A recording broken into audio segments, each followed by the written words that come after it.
Howdy folks, another video here from me. I haven't made one for a while. I haven't really been able to do the kind of video I want to do, and that's to go out somewhere and do some filming in a nice church or cathedral and give a little bit of information about it because of the restrictions right now where I can't really go out unless I'm doing something essential, and I don't think this would be considered essential, filming in a church or cathedral for a YouTube video.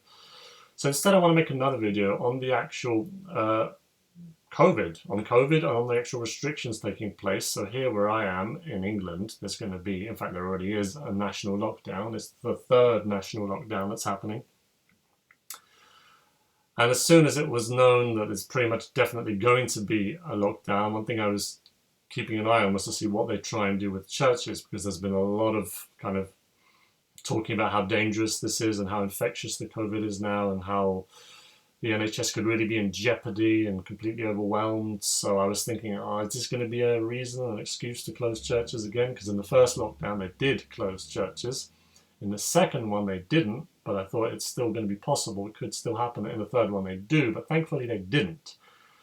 So I'm very happy about that, and I hope Catholics and Christians and people of other faiths as well are glad that places of worship can remain open. And of course it's still a choice for you to make. If you really don't feel safe and don't want to go, you don't have to go. You're not forced to go.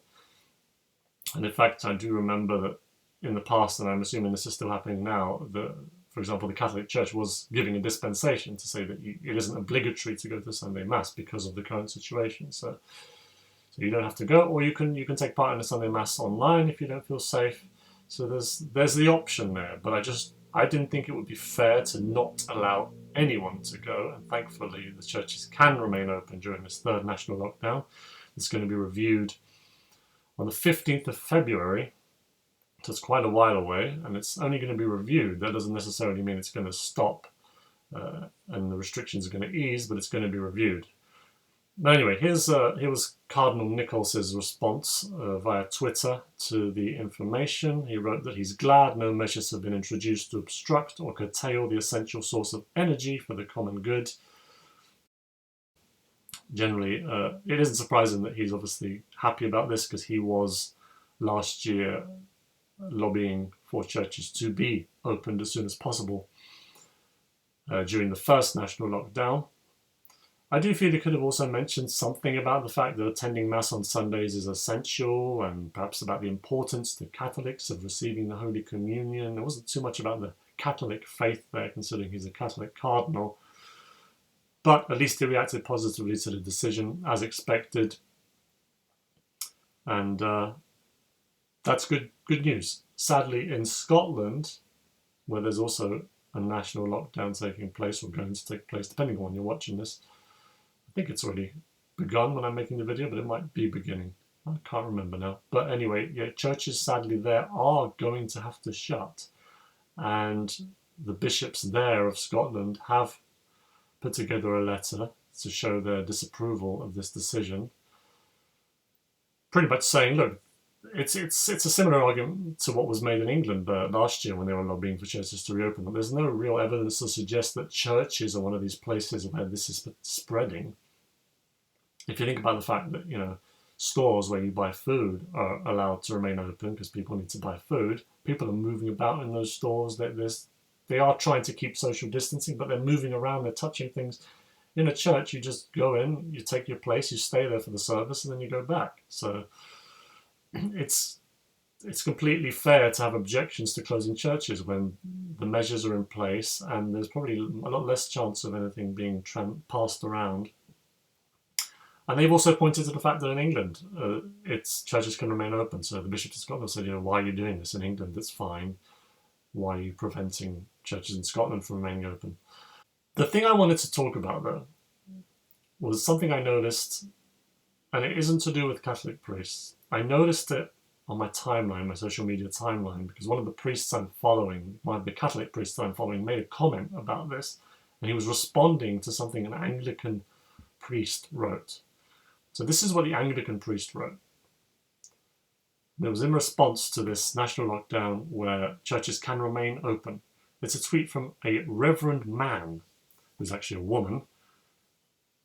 And Reverend Man wrote that they were flawed places of worship would be permitted to remain open. Floored, stunned, shocked. How can this be? Why haven't you closed places of worship? A very unhappy reverend that the government hasn't ordered churches to close. And in Reverend Man's profile it says priest, poet, canon, doctor, trans, writer, broadcaster. I suppose I can understand the view now, because if churches are closed, they might give Reverend Man more time to write poetry or something. But the sad thing was that it wasn't just this one tweet, because I thought it might be this one reverend who has this opinion, and then I was expecting to look in the comments underneath and see a lot of pushback against the tweet saying, hey, why are you saying this? Why are you unhappy that churches can remain open? But instead what I saw was a lot of other Anglican priests agreeing and also saying, hey, why have they allowed churches to open? Why don't they close them? Here, for example, another disgruntled priest, Judy Horrocks. In her profile it says priest, wife, mother, and dedicated sci-fi fan. Interesting that she didn't put dedicated before priest, wife, or mother, but she did write dedicated before sci-fi fan. And she was so upset, she suggested appealing to the Archbishop of Canterbury to lead the way in ordering churches to close. A priest basically begging an archbishop to close churches. And here another priest who believes that churches should be closed. She feels that no official order for churches to close, with no official order for them to close, congregations might actually object to priests who decide to close the churches of their own accord. And that's a very difficult position for the clergy to be in. So you can imagine a priest decides to shut the church. Some parishioners might turn up and say, hey, why are you closing the church? I mean, the government hasn't ordered you to close them. You can keep them open. We would like to go and attend Mass. And that would be a little bit too difficult of a position for that clergy member, for that priest. They should just be ordered to close them by the government or by the hierarchy in the church, and then they don't have to explain themselves to the parishioners. Don't you feel for Dr. Julie Gittos, who also makes time for art, politics, and good coffee? Nice to know. And here's a priest who didn't even understand the reason for churches closing in the first lockdown last year. Father Mather tweeted, it was archbishops who shut churches in lockdown 1, not the government.